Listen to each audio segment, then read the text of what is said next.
বাংলায় দুর্যোগের পাহাড়, পাঞ্জাব, উত্তরপ্রদেশ, আসাম এবং উত্তর বাংলাদেশে ঘূর্ণাবর্ত। বাংলাদেশের এই ঘূর্ণাবর্তের ওপর দিয়ে এই ঝাড়খণ্ড থেকে আসাম পর্যন্ত পূর্ব পশ্চিম অক্ষরেখা রয়েছে। এছাড়াও পাঞ্জাব থেকে ঝাড়খণ্ড পর্যন্ত আরও একটা অক্ষরেখা রয়েছে। আর এর প্রভাবে রাজ্যে ঝড় বৃষ্টির পূর্বাভাস দিয়েছে আলিপুর আবহাওয়া দফতর। তবে রবিবার থেকে ঝড় বৃষ্টির পরিমাণ কমতে শুরু করবে। রবিবার ও সোমবার ঝড়ের সম্ভাবনা কার্যত নেই, বৃষ্টির পরিমাণ এবং ব্যাপকতা অনেকটাই কমে যাবে। রবিবার উত্তর ও দক্ষিণ 24 পরগনা, পূর্ব ও পশ্চিম মেদিনীপুর, ঝাড়গ্রাম এই 5 জেলাতে বজ্রবিদ্যুৎ সহ হালকা থেকে মাঝারি বৃষ্টি চলবে। সোমবার বৃষ্টির পরিমাণ আরও কমবে দক্ষিণবঙ্গে, শুধুমাত্র বীরভূম, মুর্শিদাবাদ, নদিয়াতে বিক্ষিপ্তভাবে 2-1 পশলা হালকা থেকে মাঝারি বৃষ্টি বজ্রবিদ্যুৎ সহ হতে পারে। সোমবার আংশিক মেঘলাই থাকবে আকাশ। মঙ্গলবার থেকে আকাশ পরিষ্কার হতে শুরু করবে, তাপমাত্রা হু হু করে বাড়বে। সোমবার থেকে বুধবারের মধ্যে 2 থেকে 4 ডিগ্রি সেলসিয়াস তাপমাত্রা বাড়তে পারে। উইকেন্ডে পশ্চিমের কয়েকটা জেলায় তাপপ্রবাহের মতো পরিস্থিতি তৈরি হতে পারে বলেই অনুমান আবহাওয়াবিদদের। আবহাওয়াবিদ অন্বেষা ভট্টাচার্য কি বলছেন শুনবো এবার। একটা নিম্নচাপ অক্ষরেখা যেটা ছিল ঝাড়খণ্ড থেকে নর্থ আসাম অব্দি, সেইটা গাঞ্জেটিক ওয়েস্ট বেঙ্গলের মধ্যে দিয়ে এবং বাংলাদেশের মধ্যে দিয়ে ছিল। সেই অক্ষরেখাটা এখনো পারসিস্ট করছে, নিম্নচাপ অক্ষরেখাটি।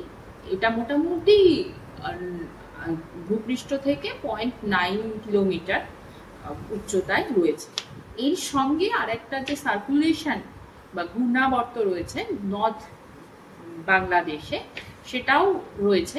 নর্থ বাংলাদেশের ঘূর্ণাবর্তটি মোটামুটি ভূপৃষ্ঠ থেকে 1.5 কিলোমিটার উচ্চতা থেকে 3.1 কিলোমিটার উচ্চতার মধ্যে সেই ঘূর্ণাবর্তটা উপস্থিত রয়েছে। তো এইগুলোর প্রভাবেই আমাদের এখানে কিছু ঝড়ঝঞ্ঝা হওয়ার সম্ভাবনা এখনো রয়ে গেছে।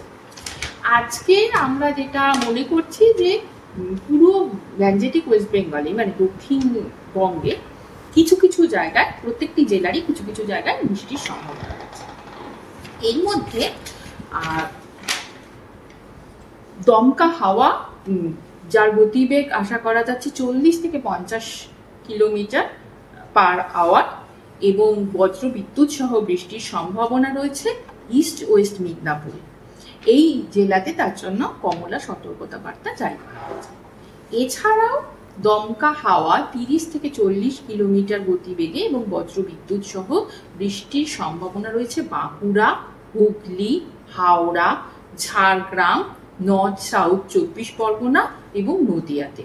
এছাড়া বাকি জেলাগুলিতেও বৃষ্টির সম্ভাবনা রয়েছে। এবার আসছি আগামীকাল। কিছু কিছু জায়গায় বৃষ্টির সম্ভাবনা রয়েছে east West Midnapore, north south 24 Pargana, Nadia, Bankura, Jhargram এবং বাকি জেলাগুলিতে বিক্ষিপ্ত বৃষ্টির সম্ভাবনা রয়েছে। আর যে জেলাগুলির নাম আমি বললাম কিছু কিছু জায়গায় বৃষ্টির সম্ভাবনা, সেই জেলাগুলিতে বজ্রবিদ্যুৎ সহ 30 থেকে 40 কিলোমিটার দমকা পার আওয়ার গতিবেগে দমকা হাওয়া সহযোগে বজ্রবিদ্যুৎ সহ বৃষ্টির সম্ভাবনা রয়েছে। এবার আসছি 21 তারিখে, মানে ডে 3। 21 তারিখে বিক্ষিপ্ত বৃষ্টির সম্ভাবনা রয়েছে মুর্শিদাবাদ, নদিয়া এবং উত্তর 24 পরগনা জেলায়। এবার উত্তরবঙ্গে আসছি। উত্তরবঙ্গে আজকে বেশিরভাগ জায়গায় বৃষ্টির সম্ভাবনা রয়েছে দার্জিলিং, কালিম্পং, জলপাইগুড়ি, আলিপুরদুয়ার এবং কোচবিহারে। আর কিছু কিছু জায়গায় বৃষ্টির সম্ভাবনা রয়েছে মালদা, নর্থ এবং সাউথ দিনাজপুরে। আজকে উত্তরবঙ্গে এই সবকটি জেলাতেই 40 থেকে 50 কিলোমিটার 50 কিলোমিটার পার আওয়ার গতিবেগে দমকা হাওয়া সহযোগে বজ্র বিদ্যুৎ সহ বৃষ্টির সম্ভাবনা রয়েছে। কলকাতায় রবিবার আংশিক মেঘলা আকাশ থাকার সম্ভাবনা রয়েছে। ঝড় বৃষ্টিতে দিনের তাপমাত্রা কিছুটা কমেছে। সোমবার থেকে বৃষ্টির সম্ভাবনা কমবে, বাড়বে তাপমাত্রা। আগামী সপ্তাহে কলকাতার তাপমাত্রা 37 থেকে 38 ডিগ্রি সেলসিয়াস হতে পারে। এবার আসি উত্তরবঙ্গের কথায়। রবিবার ও সোমবার উত্তরবঙ্গের সব জেলাতে বৃষ্টির পূর্বাভাস দিয়েছে হাওয়া অফিস। দার্জিলিং থেকে মালদার সব জেলাতে বজ্রবিদ্যুৎ সহ হালকা মাঝারি বৃষ্টি হবে। তার সঙ্গে জলপাইগুড়ি ও কোচবিহারে 30 থেকে 40 কিলোমিটার গতিবেগে দমকা ঝোড়ো হাওয়া বইতে পারে। আগামী সপ্তাহের শুরু থেকে উত্তরবঙ্গের জেলাগুলিতেও তাপমাত্রা বাড়বে। বুধবারের মধ্যে 4 ডিগ্রি সেলসিয়াস তাপমাত্রা বাড়বে উত্তরবঙ্গের জেলাগুলিতেও। এই বিষয়ে কি বললেন আবহবিদ অন্বেষা ভট্টাচার্য, সেটা শোনাবো এবার। 20 তারিখ উত্তরবঙ্গে দমকা হাওয়া 30 থেকে 40 কিলোমিটার পার আওয়ার গতিবেগে এবং বজ্র বিদ্যুৎ সহ বৃষ্টির সম্ভাবনা রয়েছে দার্জিলিং, জলপাইগুড়ি, কালিম্পং, আলিপুরদুয়ার ও কোচবিহারে, এবং নিচের দিকে 3টি জেলা মানে নর্থ সাউথ দিনাজপুর এবং মালদাতে বজ্রবিদ্যুৎ সহ বৃষ্টির সম্ভাবনা।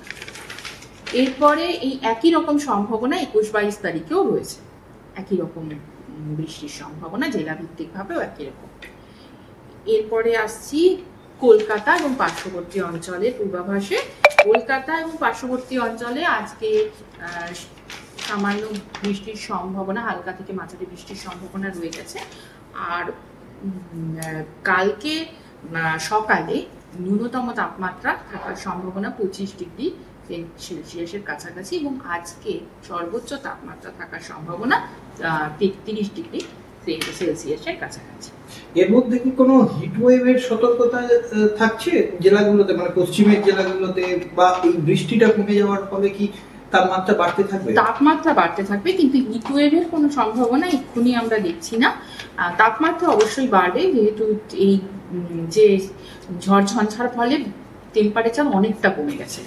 যারা নর্মাল তাপমাত্রা মানে স্বাভাবিক তাপমাত্রা, সেটা হচ্ছে 35 বছরের গড় কোনো একটি বিশেষ দিনের, মানে ধরুন আজকে 19 তারিখ, 19শে এপ্রিলের গত 35 বছরের গড়টা আজকের স্বাভাবিক তাপমাত্রা। তো দক্ষিণবঙ্গে কোনো কোনো জায়গাতে 10 ডিগ্রি অবধি, মানে 9.8 ডিগ্রি অবধি তাপমাত্রা স্বাভাবিকের থেকে নিচে রয়েছে। কোনো কোনো জায়গায় 6 ডিগ্রি 7 ডিগ্রি, মানে বেশিরভাগ জায়গাতেই তাপমাত্রা বেশ কিছুটা নিচে রয়েছে। তো এতটা নিচে তো আর থাকবে না, কারণ এবার তো আর অত ঝড় ঝঞ্ঝাট পূর্বাভাসে তো অতটা থাকছে না, তো সেহেতু তাপমাত্রা এবার উঠতে থাকে। তবে আগামী 24 ঘন্টায় আশা করছি তাপমাত্রা সেরকম কোনো পরিবর্তন হবে না।